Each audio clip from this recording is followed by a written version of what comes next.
Alright, here we go. Quick video on loading film into a Nikon N8008s. This is one of two cameras I picked up from my uncle, film camera obviously. Back in the 90s when he used to do a lot of wedding photography, these are the cameras that he used. He let me have his older lenses, not some of his fancier lenses. I'll borrow them sometime.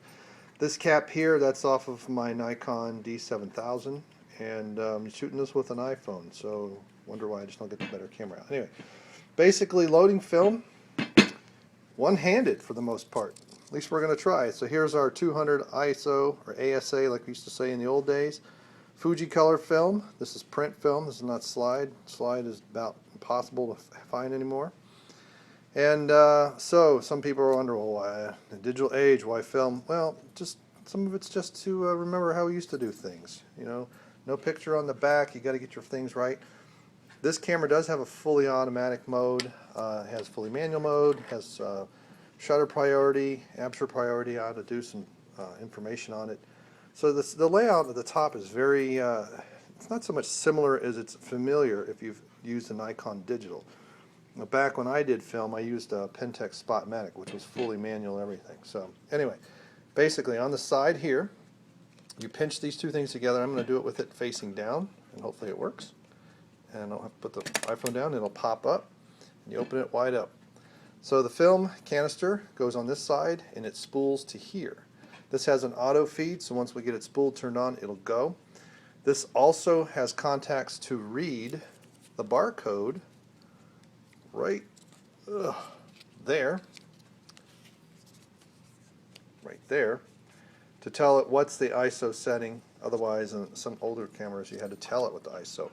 I don't know if you can do any kind of push processing with this camera. I never really did push back in the day, but that's basically where you tell the camera you have 200 ISO or ASA when you really have 100 or 400 or so on. It's kind of to push the camera.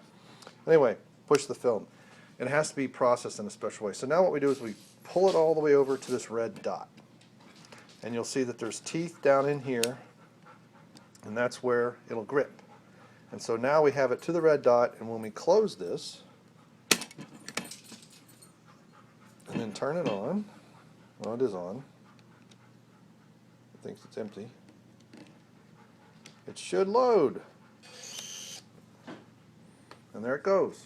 So now it's ready to take pictures. I don't have a lens on it, but if we can zoom in a little bit, we'll see that instead of saying E now, it says a 1.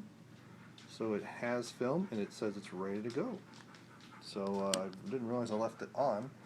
But anyway, this is only the second roll of film that I've put in here, and I've gotten some decent shots. I got to get better. Today we're going to Harbin Park. We're going to do some video on different things, and I'm taking this along. So this is going in the bag.